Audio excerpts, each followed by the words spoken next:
माझं सोलापूर न्यूजमध्ये आपल्या सगळ्यांचं स्वागत. की यावेळी असा दिसते जे वेबकास्टिंगवर आता पूर्ण आकडे आमच्याकडे उद्यापर्यंत येतील, पण असा जे वेबकास्टिंगवर आम्ही जे कंट्रोल रूममध्ये आम्हाला दिसला की विमेन वोटरची संख्या, महिला मतदारची संख्या खूप जास्त होती. रांगमध्ये खूप महिला होत्या आणि त्याचे एक कारण आहे की 27 ऑक्टोबर 2023ला जेव्हा मागच्या वर्षी प्रारूप मतदार यादी पब्लिश झाली होती, त्यावेळी आमचा जे इलेक्ट्रल रोल आहे, मतदार यादी आहे, त्यामध्ये जे जेंडर रेशिओ आहे तो 923 होता. मतलब जर मतदार यादीमध्ये 1000 पुरुष आहेत तर त्यावेळी 27 ऑक्टोबर 2023ला 923 महिला होत्या.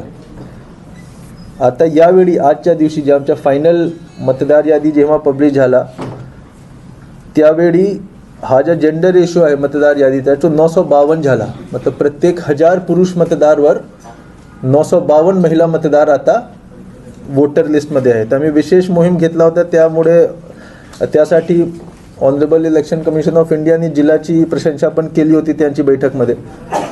त्यामुळे हे चांगलं एक महिला मतदारची संख्यामध्ये एक चांगली वाढ झाली आहे.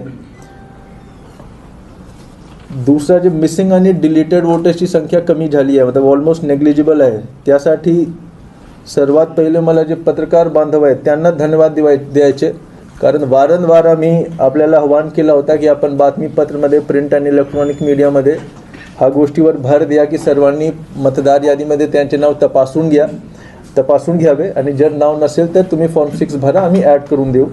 आणि तसंच झालं आहे.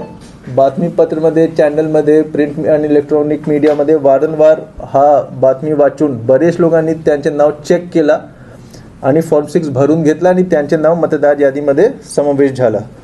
तर पुन्हा एकदा मीडियाचे सर्व लोकांना मी विशेषतः धन्यवाद देतो. प्रत्येक बूथमध्ये अशोर्ड मिनिमम फॅसिलिटीज आम्ही दिला होता. फर्निचर असो, ड्रिंकिंग वॉटर असो, रॅम्प असो, सगळे गोष्टी लाईटिंग अरेंजमेंट केला होता. त्याचा पण चांगला प्रतिसाद मिळाला. आम्हाला बरेच वोटर्सचा कॉल आला की सगळी सुविधा, सर्व प्रकारची सुविधा उपलब्ध होते वोटिंग बूथवर. पोलिंग स्टाफच्या पण त्यांना जे जेवणच्या, पाणीच्या, नाश्त्याचे जे पण व्यवस्था करायचे होते तो पण आम्ही केला. त्यांना पण कुठल्याही प्रकारच्या गैरसोयी होऊ नये त्याच्या आम्ही विशेष एक लक्ष दिला होता आणि तो पण त्यामध्ये पण त्यांच्याकडून पण खूप चांगला प्रतिसाद मिळाला आहे. बरेच कॉल्स आम्हाला पण आले की जेवण, नाश्ता, सगळ्या गोष्टीच्या चांगली तिथे व्यवस्था करण्यात आलेली होती. आता 23 तारीखला आमच्या जिल्ह्यात काउंटिंग होणार. सकाळी 8 वाजल्यापासून काउंटिंग सुरू होईल. मागच्या लोकसभामध्ये जे काउंटिंग आहे ते रामवाडी गोडाऊनमध्ये झाला होता, पण यावेळी सर्व जे काउंटिंग्स आहेत ते असेंब्ली कॉन्स्टिट्युएन्सीमध्ये विधानसभा मतदारसंघच्या जे स्ट्रॉंग रूम आहे त्या ठिकाणी होईल. त्याचे सुपरविजन रिटर्निंग ऑफिसरकडे असेल, जे मोस्टली प्रांत आणि डेप्युटी कलेक्टर्स आहेत त्यांचे खाली काउंटिंग होणार. जे काउंटिंगच्या टीम आहे प्रत्येक विधानसभा मतदारसंघामध्ये 99% तोच टीम आहे जो लोकसभामध्ये होता. तरीसुद्धा आम्ही त्यांना 2-3 वेळी ट्रेनिंग पण दिली आहे, फिजिकल ट्रेनिंग पण दिली आहे, VCवर पण ट्रेनिंग त्यांची झाली आहे. उद्या आणि परवा आम्ही त्यांच्या एक डिटेलमध्ये आढावा घेऊ की सगळी तयारी आहे किंवा नाही आहे.